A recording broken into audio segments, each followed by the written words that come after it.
Good morning, and welcome to the Unitarian Universalist Church of Augusta virtual service. My name is Barbara Bowen, and I'll be your worship associate this morning. We're glad that you could join us online today, and I'd like to let you know that if you hear a little beeping during the service, that's our fire alarm. It just needs a new battery.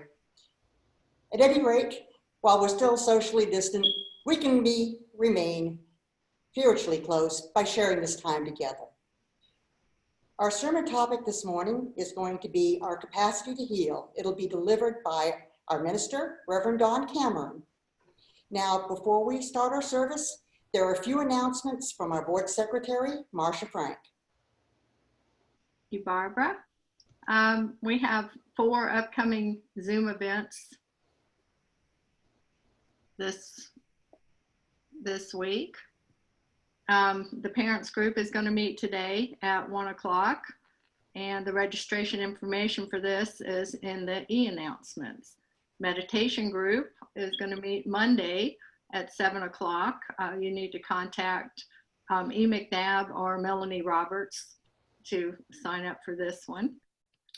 There's a regular meeting of the Board of Trustees on Wednesday, September 23rd at 6 o'clock. All board meetings are open to members of the UCA, and you can contact Alan George if you would like to come to the board meeting. The 4th one, we have Portable Book Club is meeting on Thursday, September 24th at 7 o'clock. They're going to be discussing The Ecology of a Cracker Childhood by Janice Ray, and the discussion will be led by Jan Parsons. And anyone interested should contact Liz Goodson. And we actually have an in-person event coming up on Sunday, next Sunday, and that's between 3 and 5 p.m. Rita's Italian Ice Cream Truck will be making a return visit to our church parking lot, and they're going to be selling their Italian ice layered with frozen custard. And there are sugar-free options for those that are interested in that. And this will be an in-person church social in the parking lot. So we would ask you to socially distance and be mindful of that when you attend. Upcoming in October, on October 20th, there's going to be an online discussion of the documentary Same God, and that's going to be at 7 o'clock. And this event is sponsored by the Interfaith Fellowship of Augusta and the Islamic Society of America. And once you register for this event, you'll be sent a link to the film. Again, the name of the film is Same God. Once you get your registration link, you can watch the film and then attend the discussion on October 20th. And there'll be a link for you to register for that, and that's also in the e-announcements. And that's all we have for today. Back to you, Barbara. Thank you, Marcia. Now, let us enter into our time of worship by joining our music director, David Netches, in our opening hymn, number 347, Gather the Spirit. Good morning, all. Happy Sunday. Beautiful weather out. Please join me from your home and sing this hymn that I know you all know.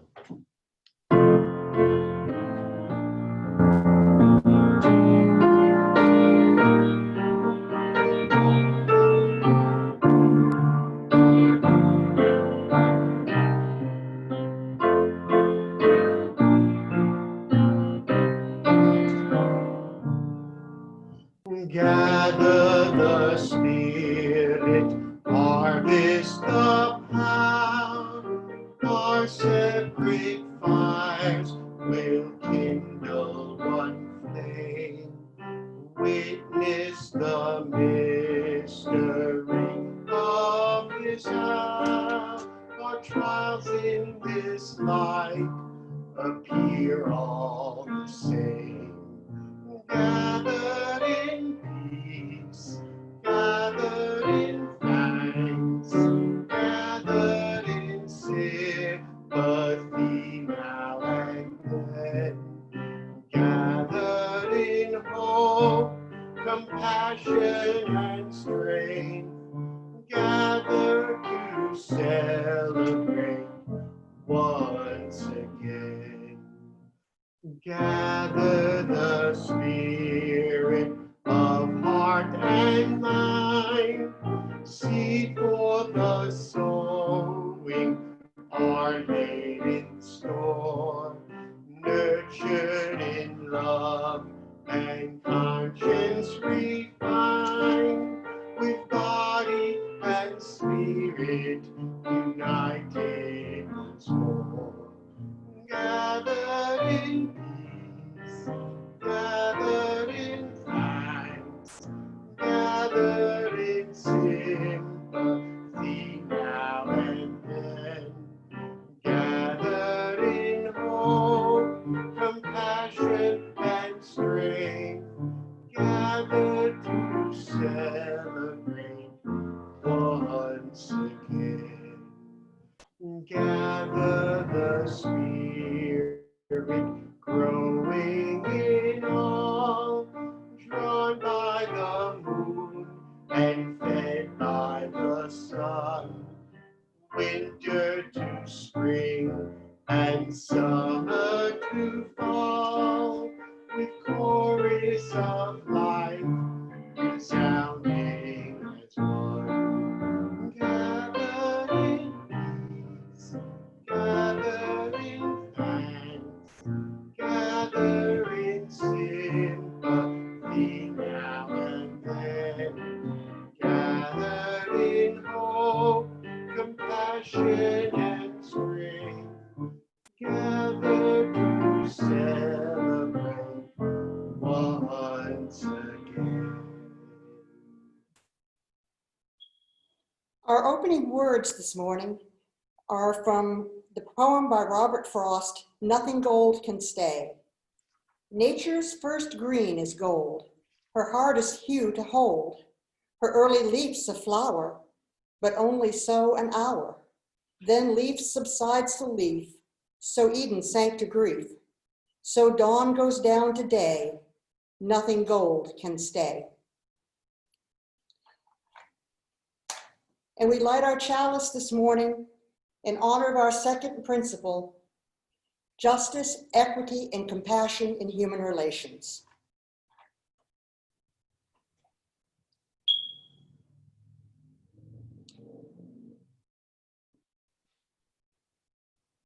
Spirit of life, come unto me. Sing in my heart all the stirrings of compassion, blowing the wind, rise in the sea, move in the hand, giving life the chain of justice. Root holy coast, wings set me free. Spirit of life, after me. At this time in our service, a member of our pastoral care community will receive the joys and sorrows of this week. We're going to Pat Lynch Hayes.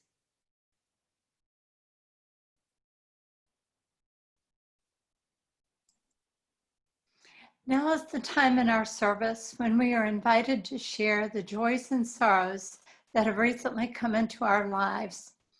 We first remember those who cannot be with us here today. We also remember those in military service and their families. And of course, I want to remember with great sadness the passing of Ruth Bader Ginsburg. If you wish to share our joy or sorrow, please raise your hand. Get comfortable, get your feet flat on the ground. Try to shut off the noise machine in your head and find a quiet place where you can receive this Native American prayer. Grandfather, grandmother, look at our brokenness. We know that in all creation, only the human family has strayed from the sacred way. We know that we are the ones who are divided. And we are the ones who must come back together to walk the sacred way. Grandmother, grandfather, sacred one, teach us love, compassion, and honor, that we may heal the earth and heal each other.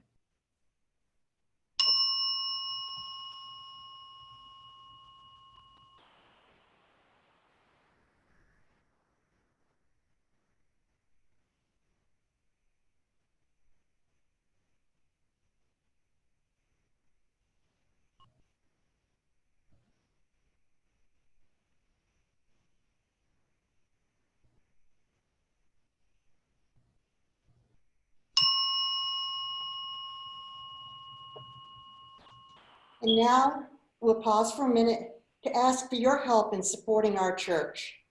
While our doors must remain closed for a while longer, our financial obligations are ongoing. Your assistance in whatever amount your means will allow will be most sincerely appreciated. You can contribute online by going to the web address that will be appearing on your screen.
Our reading this morning is from my late colleague, Max Kutz.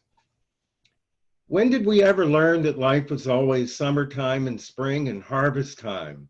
When was it that someone guaranteed a year of 12 Julys, complete with everlasting picnics and never-ending potato salads?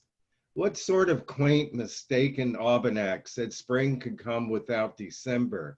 That life was all in June, that May and August go on forever?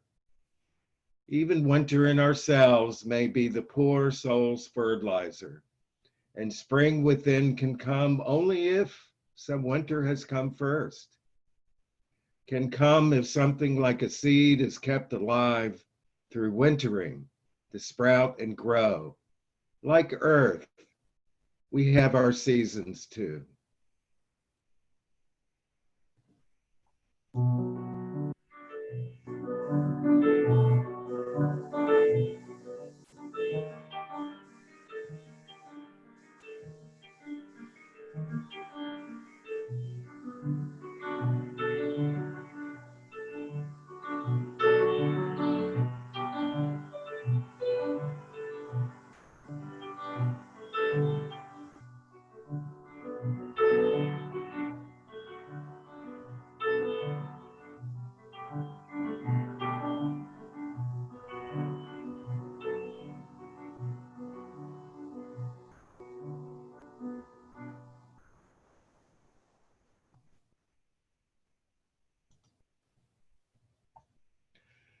Life is trouble, only death is no trouble, proclaimed Zorba the Greek in a well-known novel.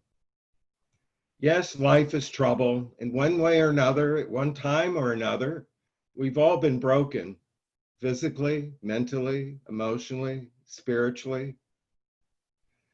One hospital chaplain wrote, "Whatsoever one's belief about death and God, the events of sickness and accident point to much of the forgotten and denied fragility of life.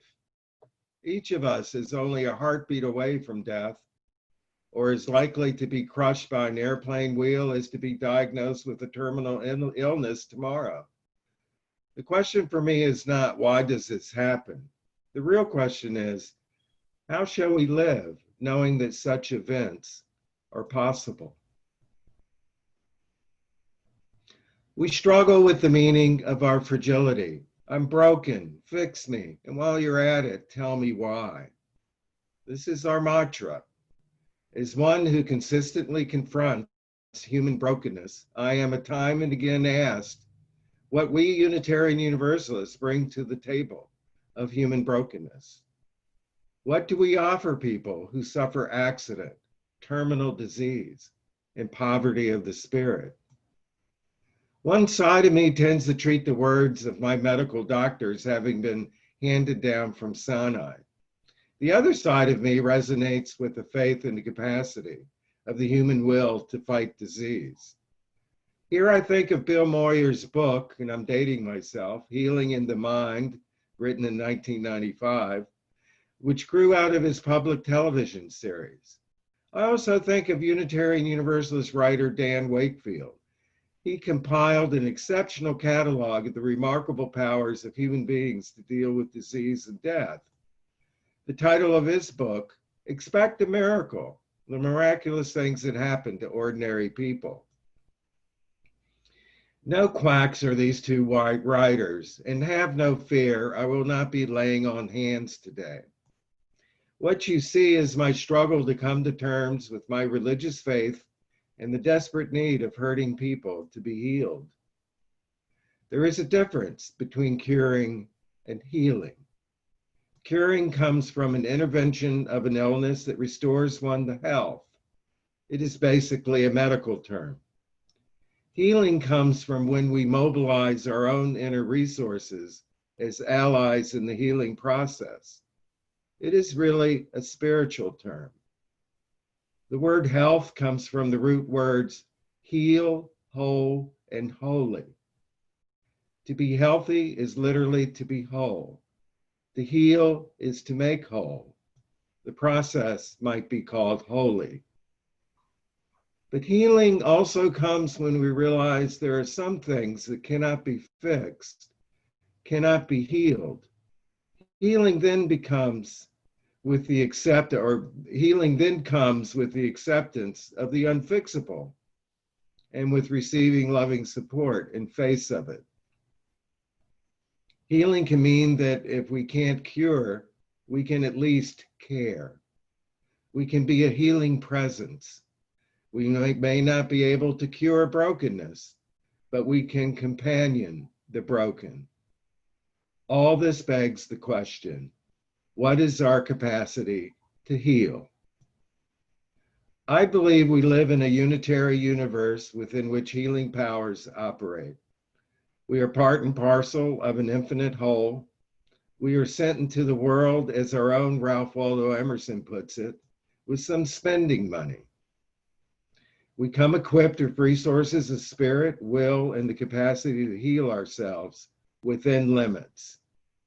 We are more than a body. Within us resides the spiritual capacity to deal with whatever fate throws our way. I have faith that this can happen because I've seen it done. It happens in countless people who have been mercilessly buffeted by fate and have maintained their faith in life. I've seen it in those who refuse to feel sorry for themselves when they've been dealt incredible and undeserved blows, suffering which must tempt them to curse God, whether they believe in God or not. And I've seen it in those who make remarkable recoveries from serious injury and seemingly terminal disease and put their lives back together again. And I've seen it in those who accept the inevitability of their mortality and live with dignity and die with grace.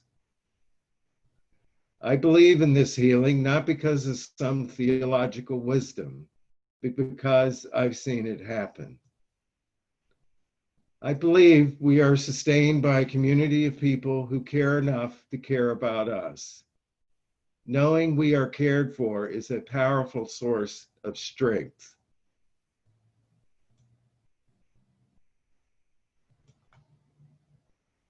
Sorry, I scrolled wrong. There is in religious community an environment of healing that helps us heal in our brokenness. The very word religion, to bind together, to make whole, implicates that power. At the end of Bill Moyer's book on healing, there is a poem entitled Family by Christine Saxon. She died at age 46. Her poem concludes, "In the dark here, I remember your loving hugs urging me on. I can still see you gathered, such an unlikely family, and I know I can find my way home." What brings us together is our common brokenness. Life is trouble, only death is no trouble. Zorba the Greek's words are a common understanding of our fate. With all our differences, our mortality unites us in a common destiny. Religion community then is what I like to call the duct tape of the spirit. Novelist, poet, environmental activist, cultural critic, and farmer, Wendell Berry, tells of his experience when his brother John was hospitalized with a heart attack and saved by a double bypass surgery. In the hospital, Berry says, the world of love and the world of efficiency come together but do not meet. The reassuring words of doctors and nurses that all was going according to routine was disquieting to John's wife, Carol, who had been a trained nurse. "Nothing is happening to him that doesn't happen to everybody," a nurse said. To which Carol replied, "I'm not everybody's wife." At last, one of the nurses said, "Do you need a hug?" "Yes," Carol said, and the nurse gave her a hug. Which brings us, writes Berry, to a starting place. This starting place is a final resource which my faith brings to the table, a hope that transcends optimism. Optimism is the belief that things we inevitably work out for the best. Hope is the faith that we can fashion our own destiny, that we can sustain ourselves no matter what it turns out to be. I think of a dying mother who wrote her 6-year-old son a series of birthday cards up to his 18th birthday. This was her way of trying to support him after she is gone. That is a heart-wrenching picture, but what an image, a healing image it conveys. It speaks of a woman who has accepted her fate, but also envisions a future in which her role is still a powerful presence in the lives of those who follow. We are all, each and every one of us, wounded healers, to use Carl Jung's term. There is not one of us who has not been broken for a time in life. There is not one of us who has not reached out our healing hands to another who needs us. None of us knows what will be our fate tomorrow. We can only be sustained by the healing powers that today find us ready to face that fate with composure and hope. I take heart from the words of the German poet Rilke. Miracle doesn't lie only in the amazing living through and defeat of danger. Miracles become miracles in the clear achievement that is earned. To work with things is not hubris when building the association beyond words. Denser and denser the pattern becomes, being carried along is not enough. Take your well-disciplined strengths and stretch them between two opposing poles, because inside human beings is where God learns, or if you prefer, where the universe learns. May we learn that within us is a nourishing mystery in which we live and move and have our being. A mystery with a cosmic reach that has the power to heal again and yet again. Amen, and blessed be. Our closing hymn is hymn number 205, Amazing Grace. It's another familiar hymn, so please join me at home.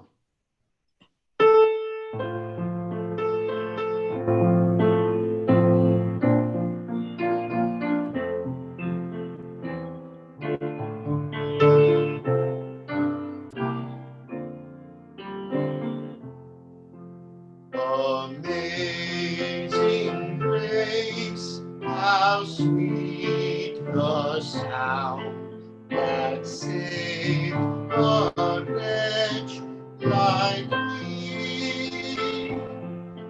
I once was lost, and now I'm found, was blind, but now I see. 'Twas grace that taught my heart to fear, and grace my fears relieved.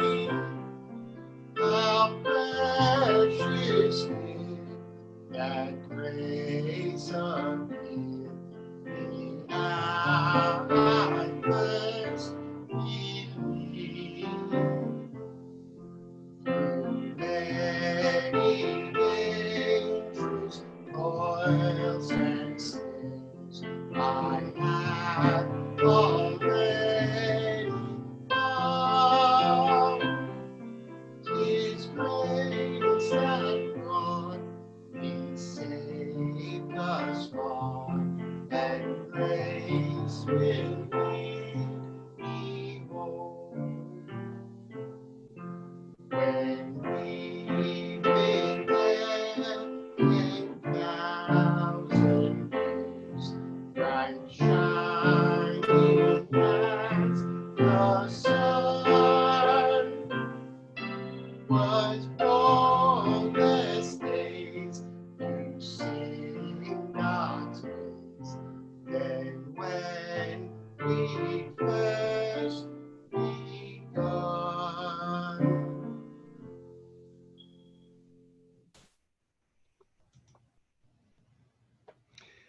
May we know in our hearts that we who gather in this congregation can be a healing presence for each other.